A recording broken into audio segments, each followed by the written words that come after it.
Bueno, continuamos y seguimos meditando este preciosísimo libro que nos regala el Evangelio según San Juan, que es la segunda parte, la segunda gran parte, el segundo gran bloque, que todos lo conocemos y se estudia de esa manera como el libro de la hora o de la gloria, que empezamos la semana pasada. Y seguimos, porque yo les decía, cada parte, a ver, casi todo el Evangelio de Juan, cada capítulo es un retiro espiritual. No podemos hacer un retiro diciendo, bueno, hoy me voy a meditar el capítulo 5, el capítulo 10 del Buen Pastor. El 5 es el enfermo de Betesda, el Buen Pastor, la mujer adúltera. A ver, podemos pasar por el Evangelio haciendo realmente un trabajo de oración individual y comunitaria muy hermoso, porque es a lo que nos invita, ¿no? Es un Evangelio tremendamente espiritual, tremendamente contemplativo.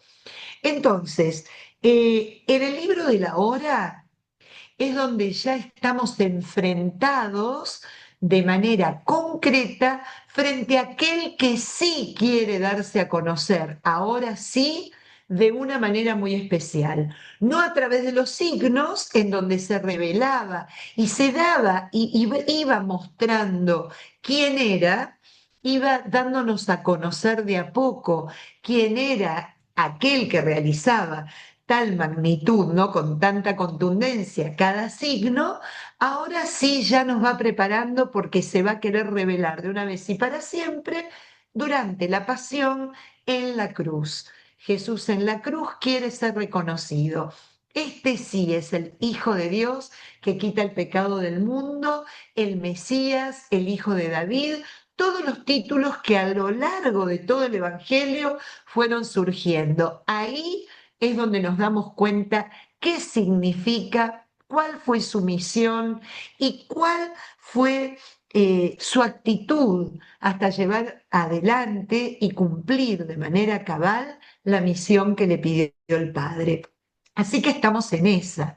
Y hoy habíamos contemplado la semana pasada esa belleza de la casa de los amigos, ¿no? De la casa en Betania, de la unción, de esta contrapartida entre la actitud de María de Betania y Judas Iscariote. Acuérdense que nos tiene acostumbrados el Evangelio a estas dos posturas, una postura pro y una postura contra, ¿no? Como mostrando de que las dos cosas conviven y son parte incluso de nuestro corazón, incluso de nuestra fe, incluso de cómo vivimos nosotros la relación con Dios. Una manera completamente abierta y permeable y la otra que le vive poniendo resistencia. Es una belleza a lo que nos invita. Hoy vamos a continuar en este capítulo 12, eh, en donde también vamos a ver la contrapartida, esta entrada triunfal en Jerusalén que a los pocos días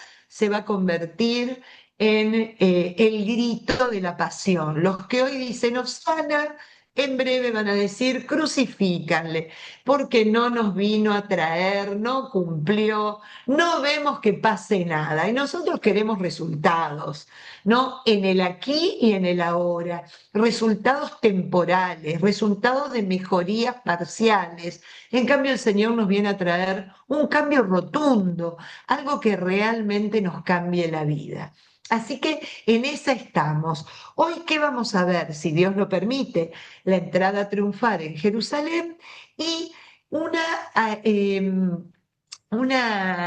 una parte de este Evangelio que es único en el Evangelio según San Juan, como tantas otras partes, en donde Jesús se encuentre con los griegos y la actitud de sus dos discípulos, sus dos apóstoles, Felipe y Andrés, en el momento de decirle, te quieren conocer, Señor, quieren saber de ti.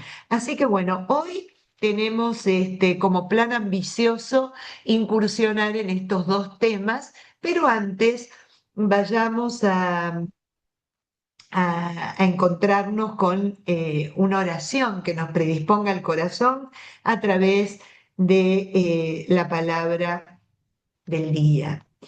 Y nos sorprende, si bien hoy no vamos a llegar, porque esto tendría más que ver con el capítulo próximo, que es el capítulo 13, el libro de Jonás, desde el lunes que se está leyendo al profeta Jonás. Yo les pido por favor que lo lean, si no vienen leyéndolo, que lo lean desde el capítulo 1. Es muy cortito, son 4 o 5 capítulos, no más que eso. Es uno de los profetas menores, de esos 12 profetas menores que existen en el Antiguo Testamento. Y Jonás tiene algunas características que me permito compartir con ustedes porque tiene que ver con lo que vemos en el Evangelio de Juan. Número 1, un hombre llamado por Dios a ser su profeta. Acuérdense, ¿qué es un profeta? El portavoz de Dios, aquel que habla de parte de Dios, lleva un mensaje al lugar, a la persona, a la comunidad que está necesitando escucharla, no un mensaje de aprobación. El verdadero profeta deja un mensaje que mueve el corazón, que te hace pensar, que te deja como el Evangelio, como una cuerda de guitarra, ¿no? Temblando y tratando de aunar en lo más profundo del corazón. A ver, ¿qué es lo que me está queriendo decir esta palabra de Dios? ¿Qué le pasó a Jonás? Como muchas veces nos pasa a nosotros, creemos que sabemos más que Dios. Tenemos esa débil y confusa mirada de que, uy, Señor, no te conviene esta misión que me estás encargando. Primero, que yo no sé si soy capaz de hacerla. Segundo, que esta gente no vale la pena. ¿Para qué gastar, diríamos en el campo, pólvora en chimango, ¿no? O sea, ¿para qué gastar pólvora en un animalito tan feo? Eso es lo que quiere decir. ¿Para qué perder el tiempo? No merecen los ninivitas la conversión, no merecen el cambio de corazón, no merecen tu perdón, no merecen la posibilidad de empezar una vida nueva. Entonces, ¿sabés qué, Señor? Yo me voy con tu mensaje a Tarsis, allá lejos, allá por la península ibérica, bien lejos, no a Nínive, que era la capital del imperio babilónico, aquel que nos está oprimiendo, allí donde nos llevaron en el exilio, donde padecimos. ¿Cómo se te ocurre, Señor, que vamos a ir a hablar de conversión a este pueblo que no lo merece? Y sin embargo, Jonás, en el medio, ahí nomás que empezó su travesía en el mar, en el puerto de Jope o Jaffa, en la vieja ciudad de Tel Aviv, es tenido que tirar, ¿no? Es agarrado por la gente que manejaba el barco y es arrojado al mar por propio pedido. No, tírenme a mí al mar, porque yo fui el que estoy haciendo que esta tormenta nos dañe a todos. Qué bárbaro, porque el hombre de Dios, el que está atento, el profeta, se dio cuenta que había metido la pata. Y ahí está su buena respuesta. Tírenme a mí porque todos están padeciendo mi rebeldía. Habitualmente es lo que ocurre. Cuando nosotros no cumplimos la voluntad de Dios y no nos atrevemos a cumplir la misión que a cada uno nos encomienda, por lo general los más perjudicados son los que nos rodean, porque hay algunos que padecen de nuestra cortedad y otros que padecen porque no reciben el testimonio, la palabra, el aliento de Dios que nos encomienda que nosotros llevemos. Fíjense que es un texto bien complejo y bien bonito. ¿Y qué pasa hoy? Jonás fue y predicó en Nínive.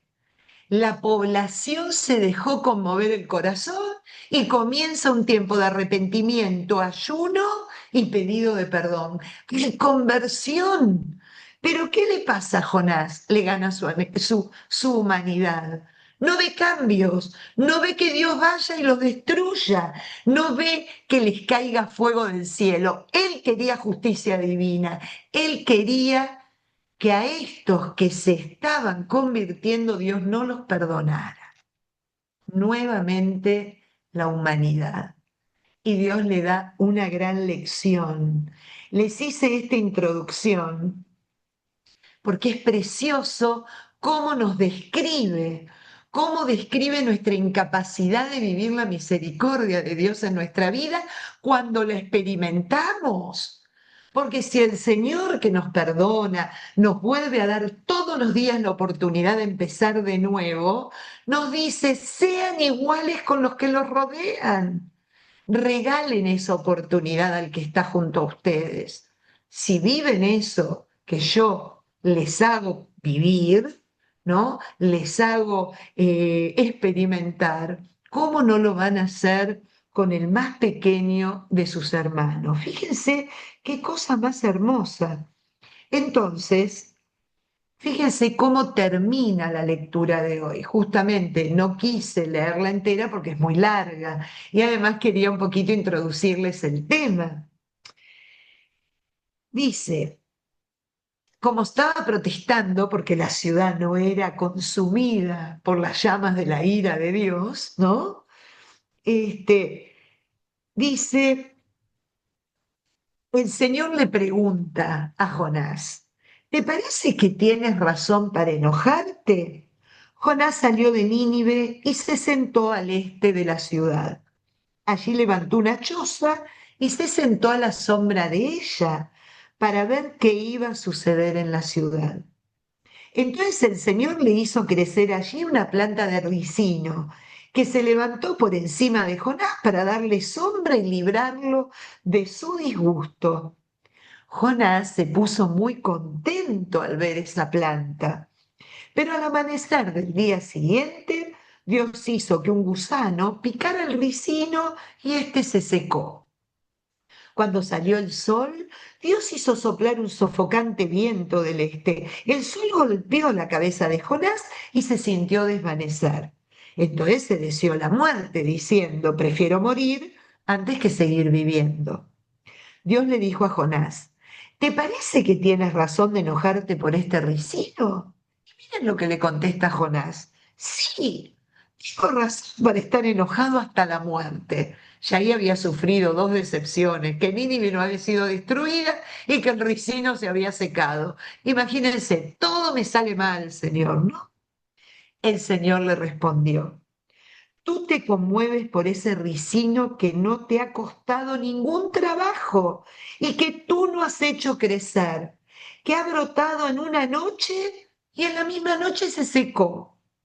Y yo no me voy a conmover por Nínive, la gran ciudad donde habitan más de 120.000 seres humanos que no saben distinguir entre el bien y el mal y donde hay además una gran cantidad de animales. Fíjense qué belleza.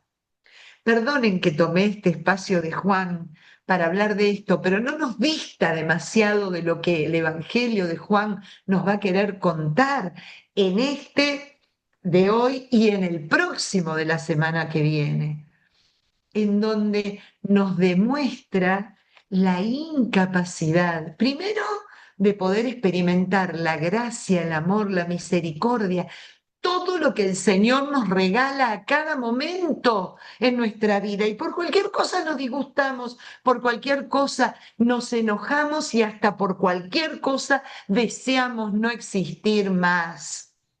En cuanto el Señor nos da permanentemente signos de cómo nos ama con locura. Y aún dentro de la calamidad, el rayo de luz siempre está allí para iluminarnos y darnos el calorcito de la ternura de Dios en nuestro corazón. Fíjense cómo nos cuesta experimentar eso. Y como nos cuesta experimentar eso, no lo podemos experimentar hacia afuera tampoco. Por eso es que deseamos que lo destruyan, por eso es que deseamos que no se malgaste el tiempo en convertir gente que para nuestra visión está perdida, que no tiene transformación, que no tiene capacidad de cambio. ¿Para qué, Señor, predicarles? ¿Para qué, Señor, hablarles de ti? Y acá el Señor nos vuelve a dar un mensaje nuevamente porque lo necesitamos. En un mundo tan convulso, en un mundo tan violento, en un mundo donde necesita más experiencia de misericordia y perdón, que de justicia por mano propia, porque seguramente estaríamos errados en querer aplicarla. Así que fíjense qué profundidad y qué, como siempre, ¿no? Porque en eso al Señor no le gana a nadie, en la generosidad de darnos lo que necesitamos. Nos regala a través de este mensaje de la primera lectura de la liturgia de la palabra. Pidámosle entonces al Señor estar abiertos, estar atentos, estar agradecidos por su amor en nuestra vida, por su gracia en nuestra vida, por su misericordia en nuestra vida, y así nosotros poder ejercitarla a nuestro alrededor que tanto lo necesita. El testimonio se da a diario. El testimonio que se nos pide como cristianos es justamente en el momento donde pareciera que serlo no vale la pena. Pero Él hace lo siguiente. Es como acuérdense, es como la multiplicación de los panes. Yo darle lo poco para que Él haga lo mucho, pero tenemos que empezar a darle lo poco.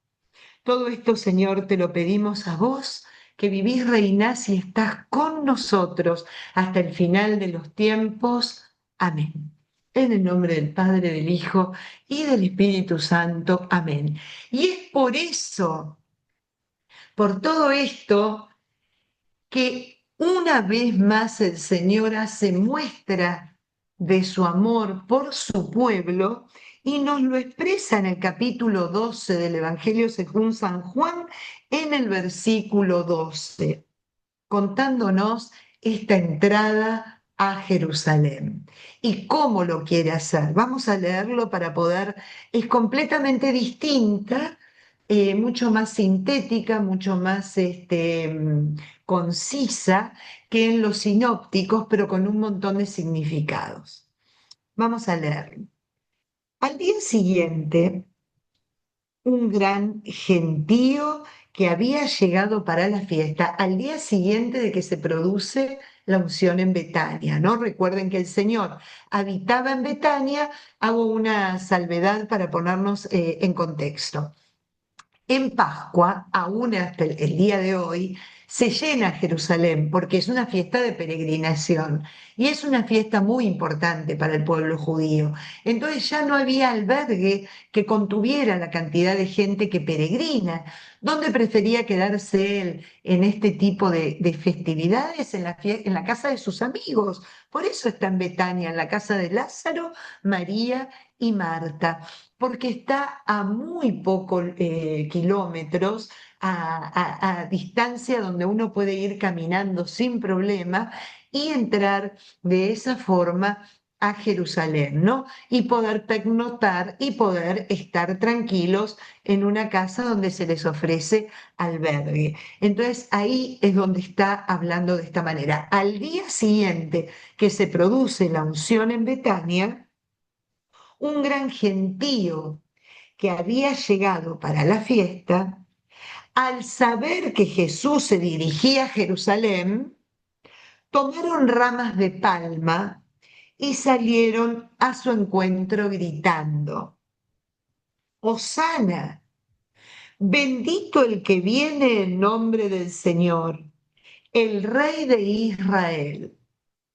Jesús encontró un burrito y montó en él, como está escrito: no temas, joven Sión, mira que llega tu rey cabalgando una cría de asno.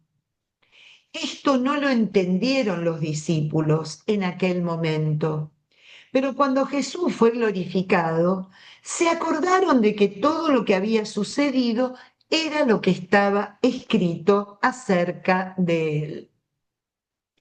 La gente que había asistido cuando llamó a Lázaro y lo resucitó de entre los muertos contaba el hecho. Por eso la gente salió a su encuentro, porque se enteraron de la señal que había realizado. En cambio, los fariseos comentaban entre sí: ya ven que así no vamos a conseguir nada. Todo el mundo se va con él. Hasta ahí la entrada triunfal. Vieron que es una entrada mucho más sencilla de lo que nos cuenta Marcos, Mateo y Lucas. No tiene toda la característica de cómo iban preparando el camino, que se ponían mantos, ¿no? Juan va al grano. Juan sigue la temática que viene teniendo desde que empezó el libro de los signos, allá por el inicio del Evangelio. Entonces, ¿qué es lo que nos dice? Número uno, el Señor salió de Betania. Betania, para que ustedes puedan ubicarse geográficamente, queda en lo que sería a la altura de Jerusalén del Este. ¿Dónde es Jerusalén del Este? Se van a ubicar muy bien, ya sea que hayan ido o ya sea que hayan visto.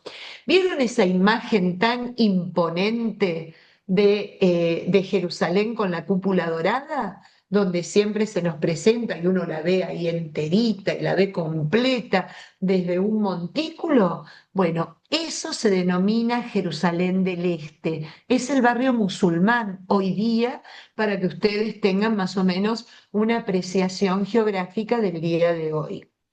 Por ahí se entra desde Betania y casualmente es lo que nosotros conocemos con el nombre de Monte de los Olivos.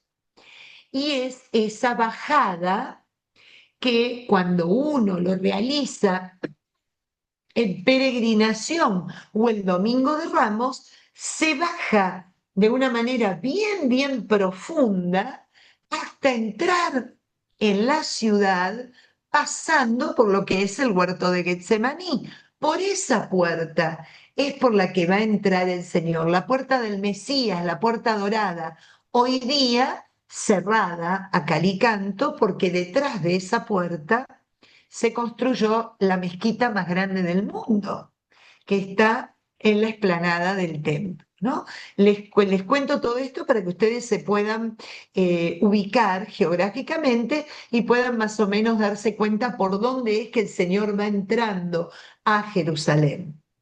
Era por donde tenía que entrar el Mesías. Es por donde, voy a hablar en presente, es por donde tiene que entrar el Mesías en, en el momento que llegue hacia la ciudad santa de Jerusalén. Eso es lo que indica la profecía de Israel. Y por ahí entra el Señor. Entonces vayamos viendo lo que nos dicen. Por ahí se dirigía Jesús a Jerusalén. ¿Qué hizo la gente que lo seguía? Tomó ramas de palma y salieron al encuentro gritando. ¿Y qué gritaban? Lo que grita el Salmo que habla del Mesías. El Salmo 118, también el 122. Hosana. ¿Qué significa la palabra Hosanna? Que cantamos todos los días en misa. Ten piedad de nosotros, ayúdanos, Señor, ayúdanos, danos tu ayuda, Señor. Es un grito de ayuda, es un grito, un pedido de auxilio que hace el pueblo a su Dios. Miren qué bonito, vamos a decirlo en español. Ayúdanos, ¿no? Señor, bendito el que viene en nombre del Señor, el Rey de Israel. O sea, el Señor es recibido en Jerusalén por el camino por donde tenía que entrar el Mesías de esa manera, como rey mesiánico. Acuérdense que ya había habido un intento de agarrarlo y llevarlo a Jerusalén y nombrarlo rey. ¿Se acuerdan en el capítulo 6 en la multiplicación de los panes? Y ahora, ¿qué les motiva a hacer esta explosión de alegría y este acto tan magnífico? Les motiva lo que dice el versículo 17. La gente había asistido cuando fue la resurrección de Lázaro, ¿no? Entonces contaban el hecho. Por eso la gente salió a su encuentro porque se enteraron del signo que había realizado. O sea, estaban allí porque se sintieron conmovidos, se sintieron llamados a acompañar a aquel que no solo le solucionaba el problema del hambre, ahora resulta ser que cuando estemos enfermos, cuando hayamos muerto, es aquel que también va a solucionar el problema devolviéndonos la vida. Siempre conmovidos por algo temporal. No podían entender, por eso lo dice claramente en el versículo 16, ni los discípulos entendían lo que había pasado en ese momento, sino después de la resurrección, donde les va a caer la ficha y se van a dar cuenta de que Jesús es aquel que había sido anunciado por los profetas. ¿Por qué? Porque también entra no como un héroe heraldo, victorioso, que ganó muchas guerras y que derrotó a muchos pueblos. Entra como un humilde servidor montado en un burrito como montaba cualquier persona del pueblo, porque no tenía medios para nada más suntuoso ni nada más elegante. Aparte que el burro es sinónimo de trabajo, el burro es sinónimo de algo pacífico, el burro es sinónimo de alguien que quiere llevar algo bueno al alcance del pueblo. Y así lo había anunciado el profeta Zacarías, ¿no? Entonces, fíjense cómo en este texto del libro de la gloria y de la hora, el Señor ya se quiere ir mostrando como quiere ser descubierto. Quiere ser descubierto en lo realmente válido que Él viene a servir, que Él viene a traer una vida que es mucho más plena y más profunda, aún que la dada a Lázaro, porque es la vida eterna. Y Él quiere venir a traer una conversión radical en el sentido de la vida, ¿no? Entonces, fíjense qué cosa más preciosa, cómo nos cuenta Juan de una manera coherente, como nos viene mostrando a través del libro de los signos y a través de este libro de la hora, quién es este Jesús. Y concluye la entrada a Jerusalén con esta postura de los fariseos, que es genial. Acuérdense, siempre lo positivo y lo negativo en los relatos juánicos, ¿no? Siempre los que están en pro y los que están en contra. Pero miren cuál es el pensamiento. Ah, no, imagínense, no vamos a conseguir nada. Si esto sigue así, todo el mundo se va a ir con él. Si este sigue haciendo signos como los de Lázaro, no hay quien se quede con nosotros. O sea, hay miopía del bien que viene a traer el Señor y lo único que nos interesa es una cuestión de interés monetario, comunitario, de número, de seguidores, de prestigio, de lo que sea. Están lejos de entender cuál es realmente el sentido profundo de esta venida de Jesús. Así que hasta aquí la entrada de Jerusalén. Muy coherente, muy siguiendo la línea juánica y preparándonos para lo que continúa, ¿no? Y entramos ahora a leer algo que no está en ningún otro evangelio, solamente en el Evangelio según San Juan, a partir del versículo 20 y que concluye con el versículo 36, ¿no? Es bastante larguito. Empieza así. Hasta ahora todo bien, perdónenme, porque continuamos con el mismo sentido, pero ya terminamos la entrada a Jerusalén. Este, algo que nos pasa cuando estamos haciendo esa entrada, ese caminito que hizo el Señor desde Betania, Betfagé, a lo que es la entrada a Jerusalén, nos pasa que siempre tratamos de experimentar en el cuerpo lo que el Señor quiere realizar en nuestro corazón y en nuestra vida. Porque el Señor baja. A mí me encanta. Acuérdense que la geografía en el texto bíblico es teología. Habla Dios a través de los signos geográficos incluso. Y es una pendiente muy profunda.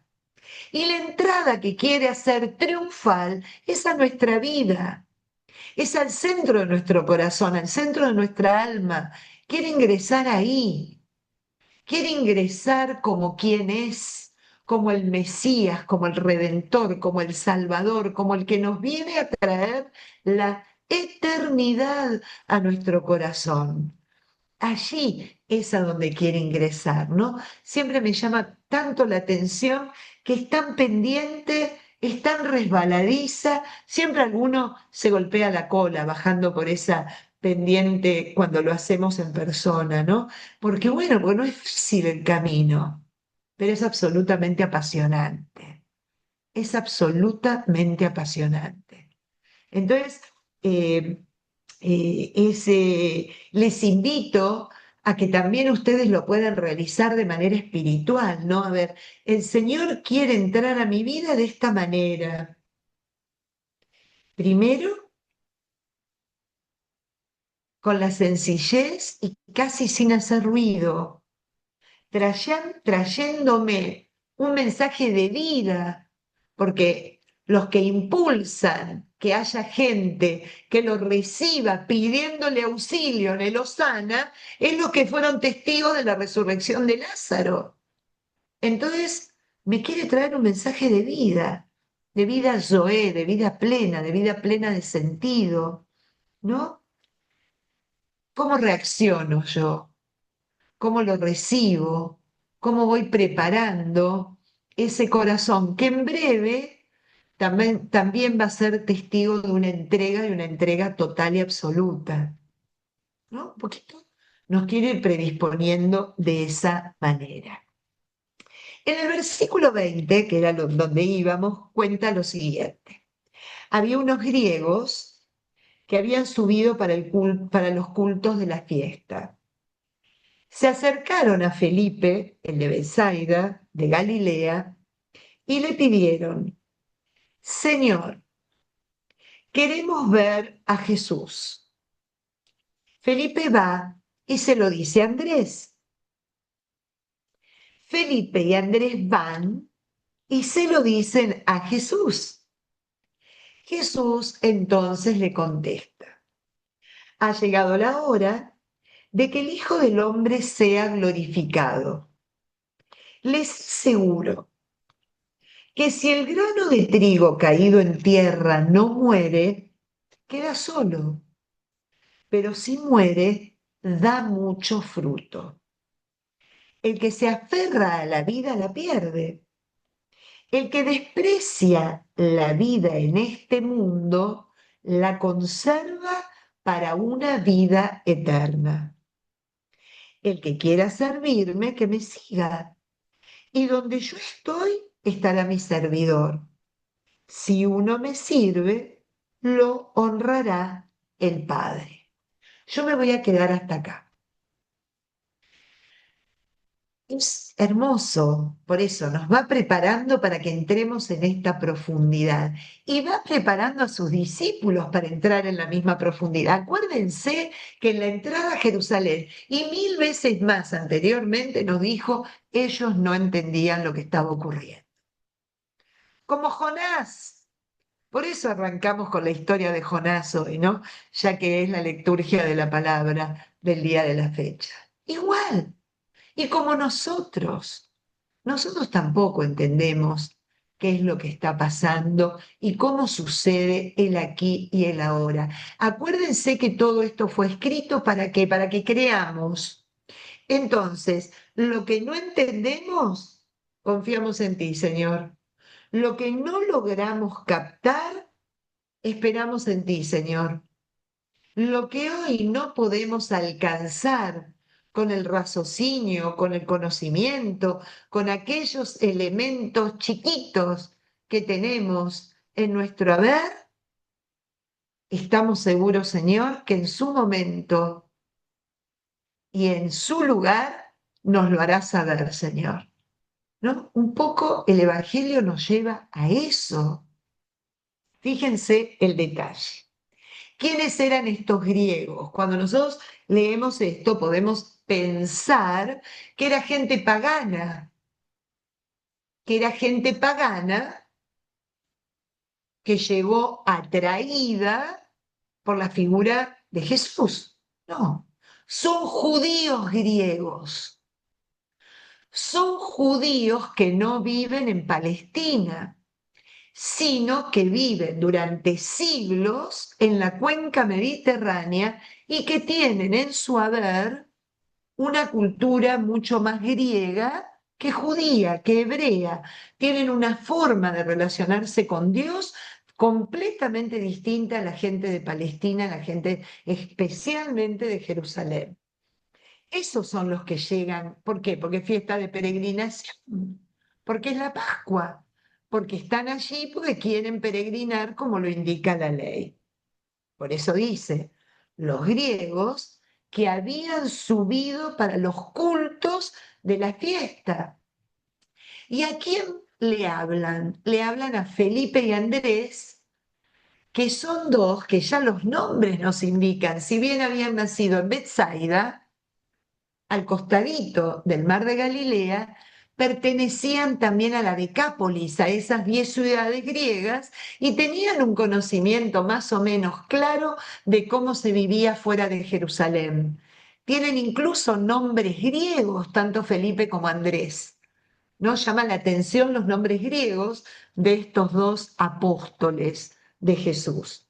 Entonces, fíjense qué bonito. Los griegos, los judíos griegos, se acercan a Felipe, el de Betsaida de Galilea. ¿Y qué le pidieron? Señor, queremos ver a Jesús. Atrás de esta petición, ¿no? Que es preciosa, ojalá nosotros tengamos la gracia de que muchos nos vengan a decir a nosotros que quieren ver a Jesús y que nosotros tengamos la capacidad de poder mostrárselo, número uno, ¿no? Es una gracia que alguien se acerque a nuestra vida por nuestro testimonio, por nuestra forma de ser, para querer conocer a Jesús. Eso ni que hablar. Pero detrás de este pedido se escondía la curiosidad. Queremos ver al hombre del año. Es ahí a donde radica el pedido. Felipe dice, pero por supuesto, ya mismo voy a buscárselos, ¿cómo no lo van a conocer? Y fíjense los movimientos que hay y cómo nos hacen acordar al principio del Evangelio. Felipe va y se lo dice a Andrés. Felipe y Andrés van y se lo dicen a Jesús. ¿Se acuerdan cómo empezaba el Evangelio cada vez que había alguien que se le acercaba? Vengan y vean. Vengan y vean. Acá también hay un movimiento de aquellos que no lo conocen. Los griegos nunca tuvieron la experiencia de estar con él. Y los griegos también van para querer conocer. Y los discípulos hacen este movimiento para que Jesús se deje conocer por los griegos. Pero ojo, Jesús le da la lección de la vida, a pesar de que, como ustedes pueden leerlo con claridad, tanto Felipe como Andrés debían de quedarse pensando, a ver, ¿de qué está hablando este hombre? Nosotros solamente le queremos decir que estos señores quieren conocerlo, que su fama trascendió las fronteras. Por eso dice claramente los griegos, porque los griegos no vivían en la Tierra Santa, podían vivir en Alejandría de Egipto, en la ciudad de Tarso, en Antioquía, fuera de lo que era la Tierra Santa. Jesús famoso. Y no existía EWTN. Un chiste, ¿no? O sea, se había hecho famoso fuera de los límites de la tierra sagrada. Y te quieren conocer. Y ahí viene la respuesta del Señor. y le hace sentido al movimiento que han realizado, de ir y ver, de acercarse, de tener esta curiosidad en su corazón. Jesús les contesta lo siguiente: ha llegado la hora, acuérdense que estamos en eso, que el Hijo del Hombre sea glorificado. Les aseguro que si el grano de trigo caído en la tierra no muere, queda solo, pero si muere, da mucho fruto. A ver, Felipe y Andrés, la fama por la que estos señores internacionales, extranjeros, me quieren conocer, no es justamente por la que quiero ser conocido. Si quiero ser conocido, es porque como el trigo o el granito es apretado con dolor en la tierra hasta que empieza a brotar y rompe el suelo, que parece un milagro, en una planta nueva que da fruto y que de ese fruto se sacia todo el mundo, es ahí a donde quiero despertar la conciencia, la curiosidad, las ganas de ser conocido.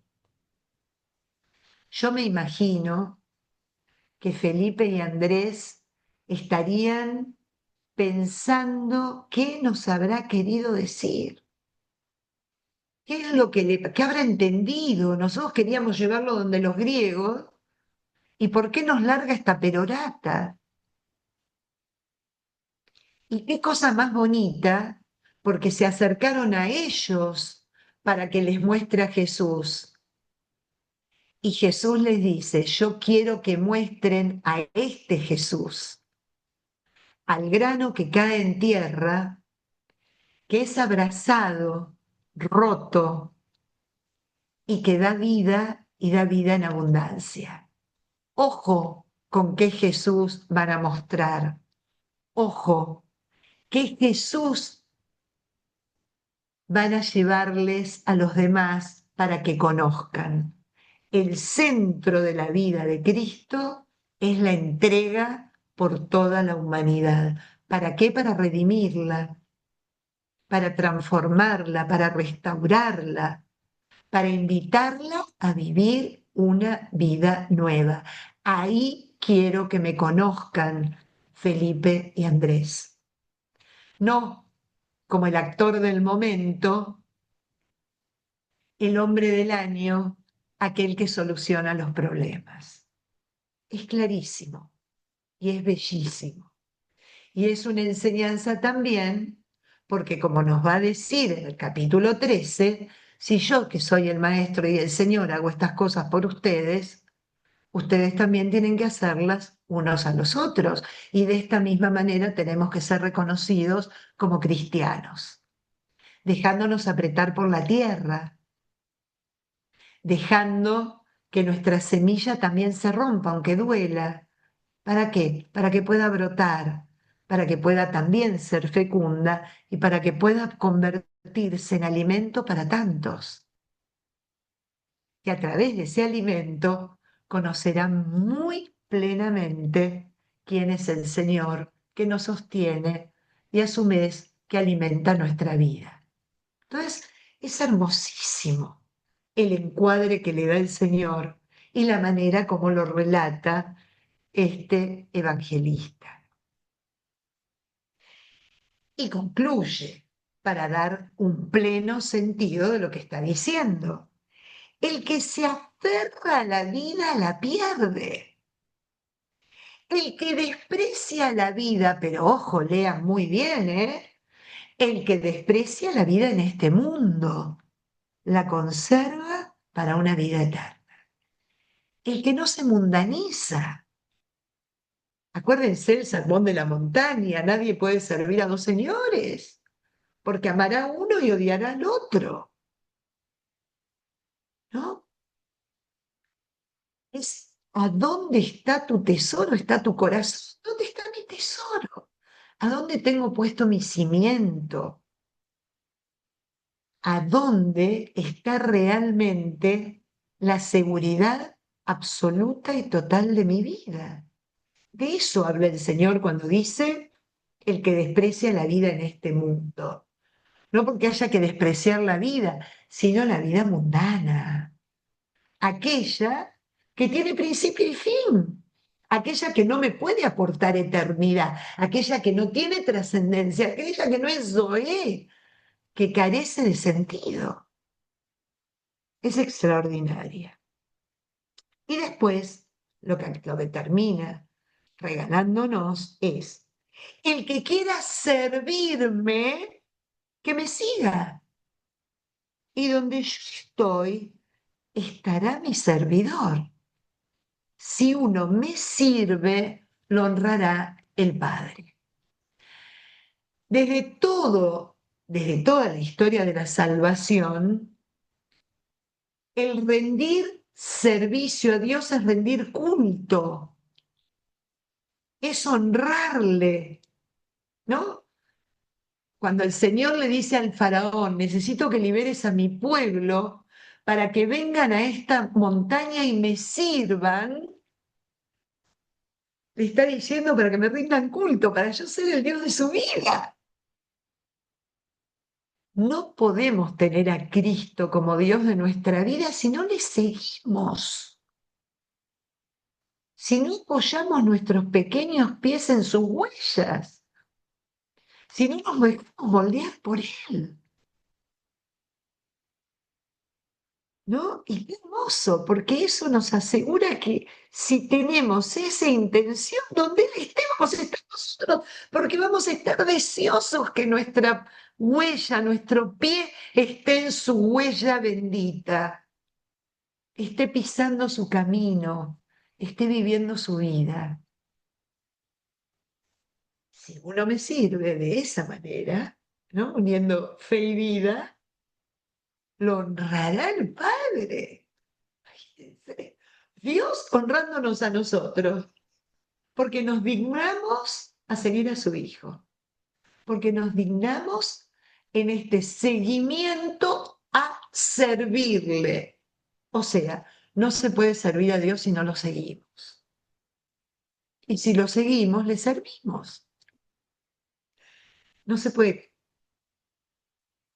dividir estas dos acciones en nuestra vida, ¿no? Y a partir del versículo 27 es como que cambia el discurso con sus discípulos. Y dice, ahora mi espíritu está agitado. ¿Y qué voy a decir? ¿Que mi padre me libre de este trance? No, parece llegado a este trance.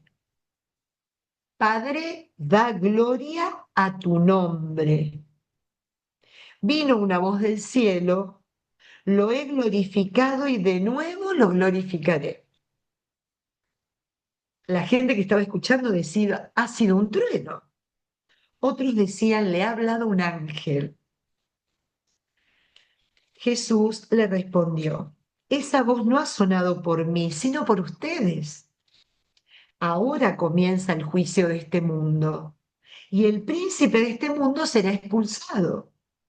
Cuando sea elevado de la tierra, atraeré a todos hacia mí. ¡Qué belleza! Lo decía indicando de qué muerte iba a morir. La gente le contestó, hemos oído en la ley que el Mesías permanecerá para siempre. ¿Cómo dices tú que el Hijo del Hombre tiene que ser levantado? ¿Quién es este Hijo del Hombre? Jesús le contestó, la luz está todavía entre ustedes, pero por poco tiempo. Caminen mientras tengan luz, para que no los sorprendan las tinieblas. Quien camina a oscuras no sabe a dónde ir. Mientras tengan luz, crean en la luz y serán hijos de la luz. Así habló Jesús, después se apartó de ellos y se escondió. O sea, continúa con un discurso de orden, si se quiere, de anuncio. es un anuncio de lo que está por ocurrir. Vemos un eco de Getsemaní, vemos un eco de aquellos anuncios que a través de los evangelios sinópticos le hizo a sus discípulos y a sus apóstoles, ¿no? Miren que el Hijo del Hombre será maltratado, será muerto, pero resucitará al tercer día, ¿no? O sea, vemos como que hay un anuncio velado de aquello que está a punto de ocurrirle y la actitud que tienen que tener aquellos que le siguen. Vemos claramente el eco de Getsemaní en esta pregunta. Ahora mi espíritu está agitado. ¿Y qué voy a decir? ¿Que mi padre me libre de este trance, lo de Getsemaní? Padre, si es posible, saca de mí esta copa, pero que se cumpla tu voluntad y no la mía. Vemos un eco, un preanuncio de lo que va a ocurrir días más tarde. Y fíjense cómo, yo les decía cuando empezamos el libro de la hora, cómo el Señor se va a preocupar de dejar bien en claro que todo esto lo realiza para cumplir la voluntad del Padre. No, para eso he llegado a este trance. Da gloria a tu nombre. Gloria a tu nombre porque viene a cumplir la misión de salvación encomendada por el Padre desde todos los tiempos. Viene a cumplir aquello que fue anunciado en la historia de la salvación desde el principio. Viene a restaurar a Dios y a los hombres. Viene a sortear esa brecha que había quedado abierta en la desobediencia de los primeros padres, ¿no? Le viene a cerrar.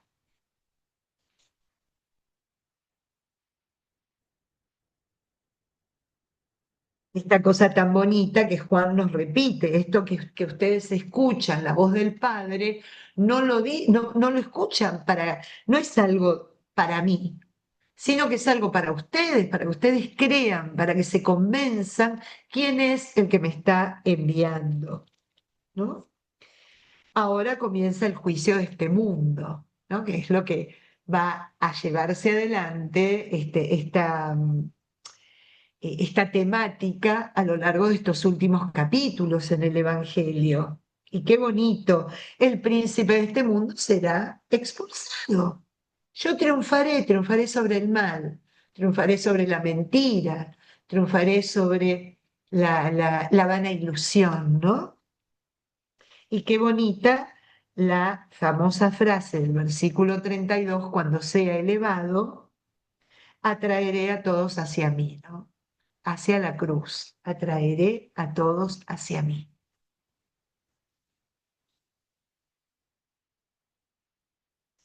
Y al final de esta narración, de este diálogo, de esta instrucción, habla de que, acuérdense, yo soy la luz del mundo.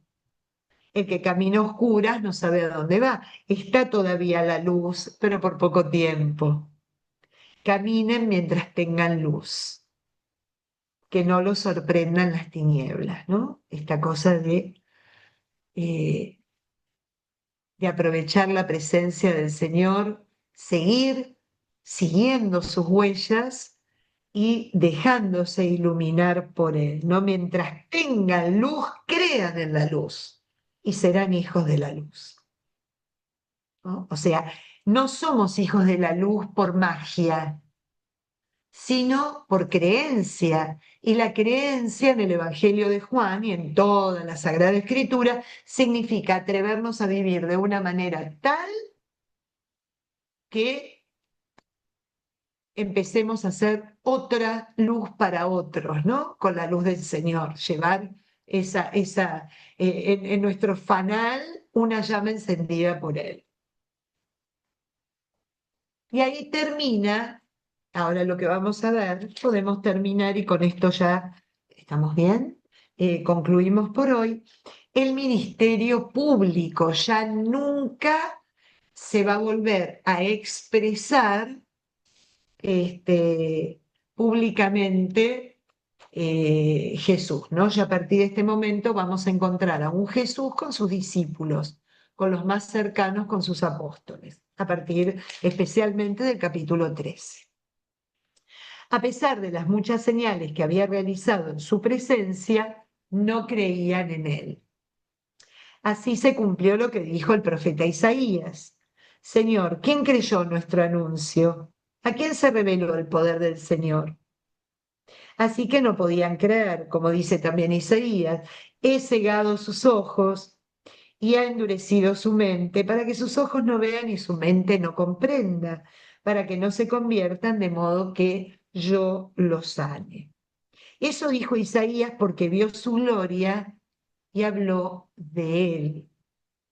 Con todo, muchos creyeron en él, aún entre los jefes, pero por miedo a los fariseos no lo decían, para que no los expulsaran de la sinagoga. Prefirieron la gloria de los hombres a la gloria de Dios. Si algo se parece con la actualidad, es pura coincidencia, dirían las series de Netflix, ¿no? Esto. Le que sí, es trabajo, no es fácil, es determinación, es saber que cuando decidamos vivir de esa manera, la vara va a estar alta, ¿no?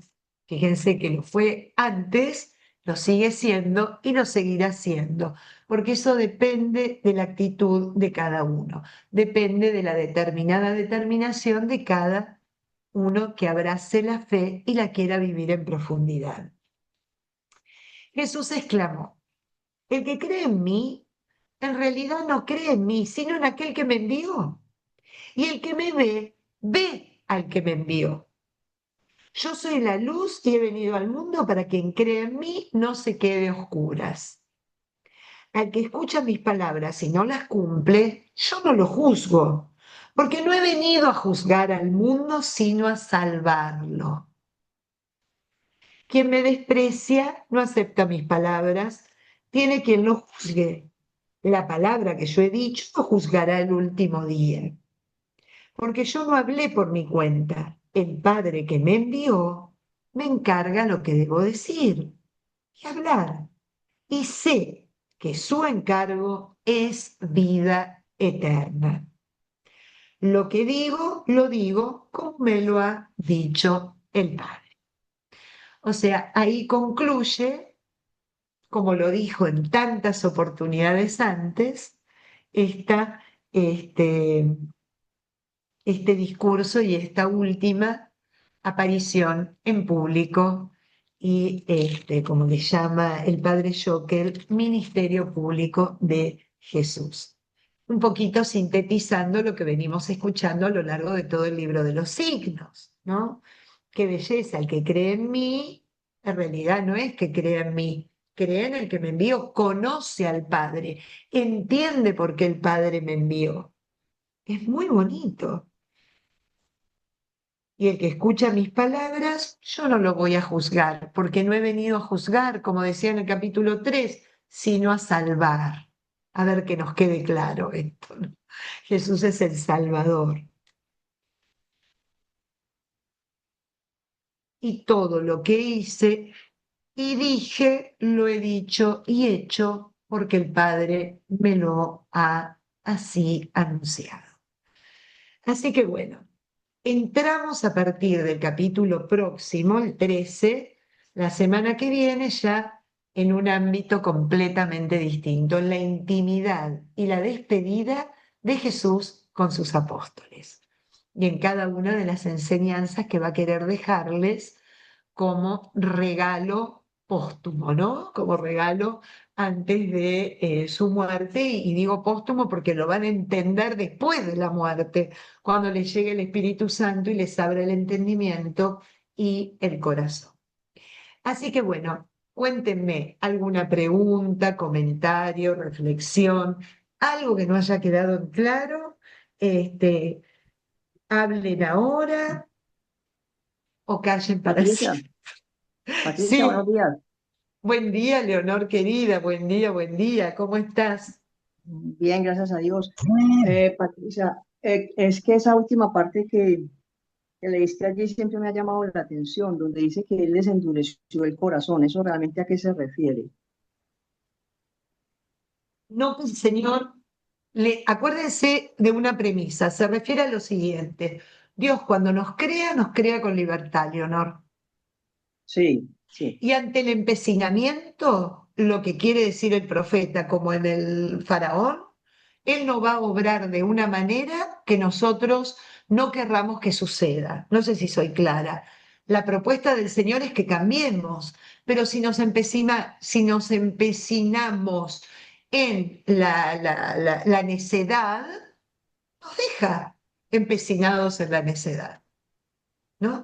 Tiene que haber como una determinación interior de querer salir, pero esa determinación depende del hombre. A eso hace referencia.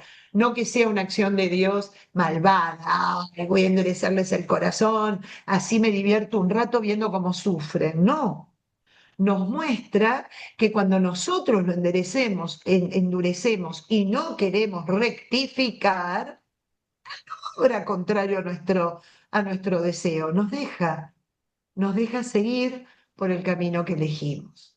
A eso hace referencia el profeta Isaías, como también les hago mención porque escuchan una cuestión semejante en el libro del Éxodo, cuando son las famosas 10 plagas de Egipto, ¿no? Que se endurecía, que se endurecía, que se endurecía. No había sinceridad en la apertura del corazón del faraón, pues entonces el Señor permitió que el endurecimiento llegara a donde él quería que llegara, a donde el faraón quería que llegara.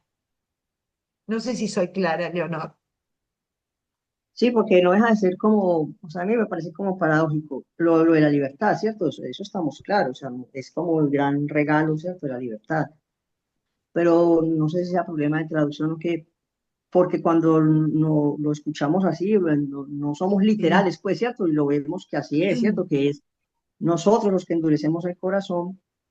¿Por qué no se dice así? O sea, el faraón endureció su corazón, o Jesús dijo, como tenían el corazón endurecido, pues tal cosa, ¿cierto? Pero es que dice así, les voy a endurecer el corazón, o le endureció el corazón al faraón, ¿por qué?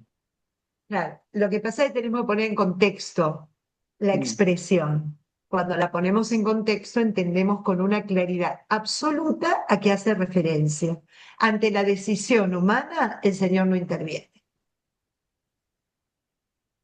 porque si no, estaríamos sometidos es un sometimiento, o sea, no tenemos la libertad de elegir querer ser redimidos, de querer ser salvados, de querer ser restaurados, de querer ser sanados.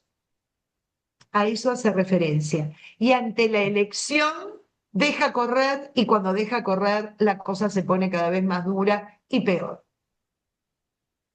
No, Es claro, un ahí poco sí es ese. cierto, porque, o sea, la salvación, como decía San Agustín, ¿cierto? No seremos salvados también sin nuestra voluntad, ¿no?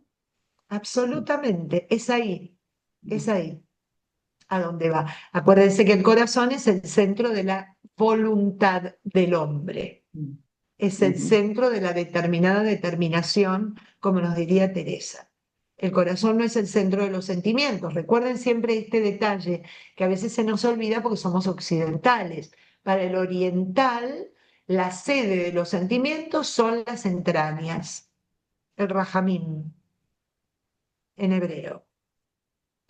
En cambio, Lev es donde radica el centro de la determinada determinación de cómo quiero vivir mi vida. Y esa es respetada a ultranza por el Señor. El Señor vive invitándome, vive mostrándome, vive sugiriéndome, vive suplicándome, pero hay que ver si lo quiero escuchar. Hay que ver si quiero realmente tomar eso y hacerlo realidad en mi vida. A eso hace mención el profeta, de Sí, cómo se muchas gracias. endurecían, perdón, Sí, sí, así es. Muchas gracias, Patricia. no de nada, Leonor, un placer. Elsa, vos habías levantado la manito, te escuchamos. Sí, También. sabes que quería preguntarte, En la parte cuando se le aparecen los griegos, ¿no? Que en la contestación que les dice Jesús, que si el grano de trigo no dará frutos si no muere, ¿no? Y después sigue diciendo, el que ama su vida, eso también me lo está diciendo a mí, o eso compara Jesús con su muerte, que si él no muere, no es, esa es la comparación de que es el grano de trigo, y después Jesús sigue diciendo, es comparar, Jesús está comparando su muerte con el grano de trigo, que si él no muere, no va a haber fruto. Mm. Algo Él así está quiere decir. hablando, él está hablando de lo que es el centro de su misión cristiana, de la misión que viene a dar, que es su vida por la vida del mundo, ¿verdad? Y al hacerlo en él, irremediablemente está poniéndonos allí a todos en actitud de vida. Si nosotros no tenemos esa impronta, esa determinación, también. O sea, él lo hizo primero, es el primogénito de todos los hijos, dice Pablo, y todos nosotros debemos optar por la misma determinación en nuestra vida, querer que nuestra vida, como el grano de trigo, se rompa para dar un fruto mejor. Fíjate qué bonito lo que dice Juan. La que no cae en tierra queda sola. Y cuando vos estás en el campo y sembrás, te das cuenta que la semilla que no logró penetrar la tierra queda ahí solita, se seca y no hace nada, no transforma nada, no se transforma a sí misma, no genera ningún cultivo, no hace absolutamente nada en la tierra que la recibe. Está sola, no le pasa nada, pero tampoco transforma nada y termina muriendo seca y en soledad. La vida del cristiano es la que tiene que estar dispuesta a ser abrazada por la tierra, que duele, ser abrazada por la tierra que aprieta, que rompe, que libera una cantidad de sustancias que la va a transformar, pero la va a transformar convirtiéndola probablemente en una hortaliza tal que muchos van a poder alimentarse de ella. Es una alegoría pero bellísima. Le cabe al Señor que anuncia su pasión y nos cabe a nosotros como forma de vida. Claro, y acá ¿No? cuando él dice, el que ama su vida la perderá, y el que odia su vida en este mundo la conservará para la vida eterna. Y dice, el que quiera ponerse a mi servicio, que me siga, y donde esté yo, allí estará también mi servidor. Ahora, acá cuando Jesús dice, el que odia su vida, no, ¿qué me quiere Por decir? eso estaba hablando yo de la mundanidad.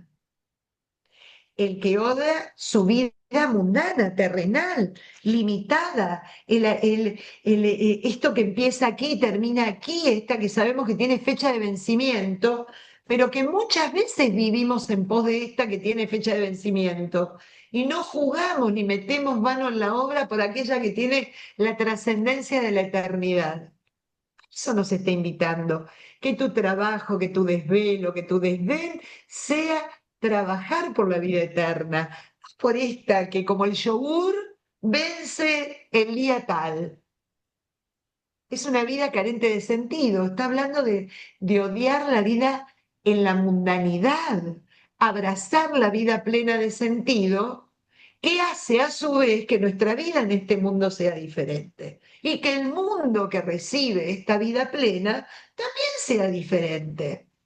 Porque nosotros al animarnos a vivir de una manera distinta, transformamos como es transformada la semilla, la tierra donde nos manejamos, donde nos desarrollamos, donde vivimos.